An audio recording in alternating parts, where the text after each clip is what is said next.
السلام علیکم پاکستان، میرے عزیز ہم وطنوں، کیا حال ہیں آپ کے؟ امید کرتا ہوں آپ سب ٹھیک ہوں گے، جہاں بھی ہوں گے محفوظ ہوں گے۔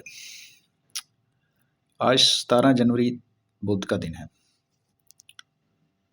پہلی خبر، آج پاکستان تحریک انصاف کے بانی عمران خان صاحب نے توشہ خانہ اور القادر ٹرسٹ میں جیل ٹرائل کے خلاف اپیلیں دائر کی تھیں، جن کی سماعت آج اسلام آباد ہائی کورٹ کے جسٹس میاں اورنگزیب گل حسن صاحب نے کی۔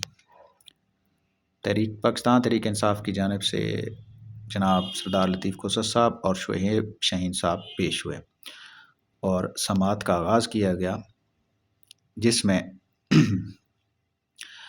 جسٹس گل حسن صاحب کا کہنا تھا کہ لگتا ہے یہ کیس یہاں غلطی سے آ گیا ہے، کیونکہ یہ کیس سنگل بینچ کا نہیں ہے، اس کو ڈویژن بینچ ہی سنے گا، اس لیے ہم اس کیس کو دوبارہ چیف جسٹس صاحب کے پاس بھیج دیتے ہیں تاکہ وہ ڈویژنل بینچ میں اس کی سماعت کے لیے اس کو مقرر کریں۔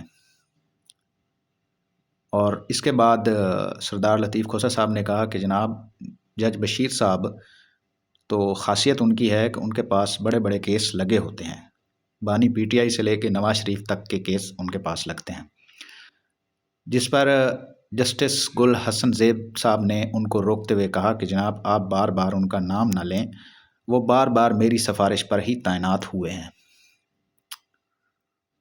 اب یہاں یہ حال ہے کہ ایک جسٹس دوسرے جج صاحب کی سفارشیں کر رہا ہے کہ اس کو جناب آپ احتساب عدالت کا جج لگائیں، یہ حالات ہیں۔ خیر، ایک الگ چیز ہے۔ تو اس کے بعد انہوں نے اس کیس کو ڈویژنل بینچ کو ارسال کر دیا اور اس کی سماعت 20 جنوری تک ملتوی کر دی گئی۔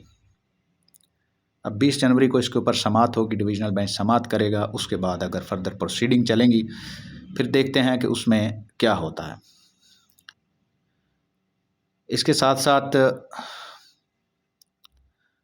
پرسوں بلکہ کل الیکشن کمیشن کی جانب سے توہین الیکشن کمیشن کا کیس تھا، جس میں عمران خان صاحب اور فواد چودھری کو فریق بنایا گیا، اور کل ان پر انہوں نے فرد جرم عائد کرنی تھی الیکشن کمیشن نے، لیکن کل بھی وہ عائد نہیں ہو سکی۔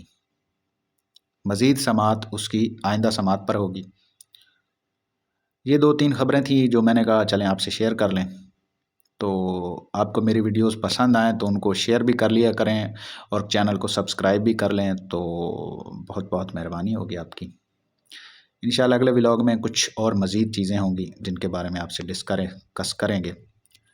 تب تک کے لیے اللہ حافظ۔